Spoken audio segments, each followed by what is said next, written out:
Laptop खोला है, screen पे घूर रहे हैं और किसी तरह चींटियों द्वारा पुल बनाने का वीडियो देख रहे हैं, तो ये वीडियो आपके लिए है, क्योंकि मैं आपको एकमात्र ऐसा स्टडी रूटीन दिखाने जा रहा हूं जो वास्तव में फोकस को बेहतर बनाता है। ऐसा रूटीन जिसमें समय नहीं लगता, ध्यान भटकने वाली चीजें बोरिंग लगती हैं और पढ़ाई अजीब तरह से आसान लगने लगती है। और नहीं, ये पोमोडोरो नहीं है। सुबह 5 बजे उठना और बस और मेहनत करना बिल्कुल भी नहीं। अगर आप अंत तक बने रहेंगे तो आपको पता चल जाएगा कि आपका फोकस क्यों लगातार कम हो रहा है और इसे हमेशा के लिए कैसे बदला जा सकता है। आइए अपने दिमाग को ठीक। ज्यादातर स्टडी रूटीन क्यों विफल हो जाते हैं? ये एक असहज सच्चाई है। आपको फोकस की समस्या नहीं है, आपको फोकस सेटअप की समस्या है। ज्यादातर रूटीन मानते हैं कि आपका दिमाग एक रोबोट है, बैठो, पढ़ो, फोकस करो। लेकिन आपका दिमाग कैफीन के नशे में धुत ध्यान भटकने वाला गोल्डन रिट्रीवर की तरह है। इसलिए फोकस पर जोर देने की बजाय ये रूटीन कुछ और स्मार्ट तरीके से काम करता है। ये उन कारणों को दूर करता है जिनकी वजह से आपका दिमाग भटकता रहे। पहला कदम, फोकस ट्रैप शुरू होता है। पढ़ाई से पहले विषय से शुरुआत न करें। इसकी बजाय आप एक बेहद आसान चीज से शुरुआत करें। आपको ये करना, 3 मिनट के लिए टाइमर सेट करें। आपका काम केवल सामग्री को खोलना, शीर्षक पढ़ना, कुछ भी हाईलाइट ना करना, शून्य नोट्स लेना है। ये कैसे काम करता है? आपका दिमाग काम न करने से नफरत करता है। ये दबाव को कम करता है, प्रतिरोध को खत्म करता है और आपके दिमाग को ये कहने के लिए प्रेरित करता है, ओह, हम पहले ही यहाँ हैं।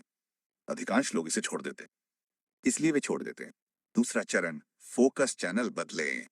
फोकस तब खत्म हो जाता है जब आपका दिमाग नहीं जानता कि वो किस मोड में है। इसलिए आप सत्र को जोर से लेबल करें। हाँ, सचमुच बोले। उदाहरण के लिए, ये एक कनेक्शन सत्र है या ये एक टेस्ट मी सत्र है। प्रत्येक सत्र का एक उद्देश्य होता है। कनेक्शन को समझें, याददाश्त का परीक्षण करें, अवधारणाओं को सरल बनाएं, उन्हें कभी न मिलाएं। मिश्रित इरादे मानसिक अराजकता के बराबर होते हैं।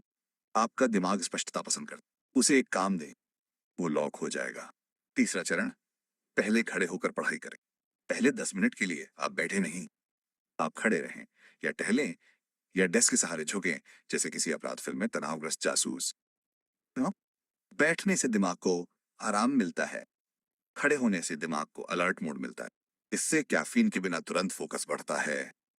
10 मिनट बाद आप बैठ जाते हैं और अचानक बैठना एक इनाम की तरह लगता है। चौथा कदम, एंटी डोपामाइन नियम। ये एक नियम है जिसका आपको पालन करना चाहिए। प्रयास से पहले कोई डोपामाइन नहीं, कोई संगीत नहीं, कोई नाश्ता नहीं, मेरे साथ यूट्यूब पर पढ़ाई नहीं, मेरे साथ यूट्यूब। आप फोकस करने के बाद उत्तेजना पाते हैं, पहले नहीं। आपका इनाम है थोड़ी देर टहलना, गाना, नाश्ता। ये आपके दिमाग को पढ़ाई को दुख से नहीं बल्कि फल से जोड़ने के लिए फिर से प्रशिक्षित करता है। पांचवा कदम, जानबूझकर माइक्रो फेल होना। होशियार महसूस करने की बजाय आप गलत महसूस करने की कोशिश करें।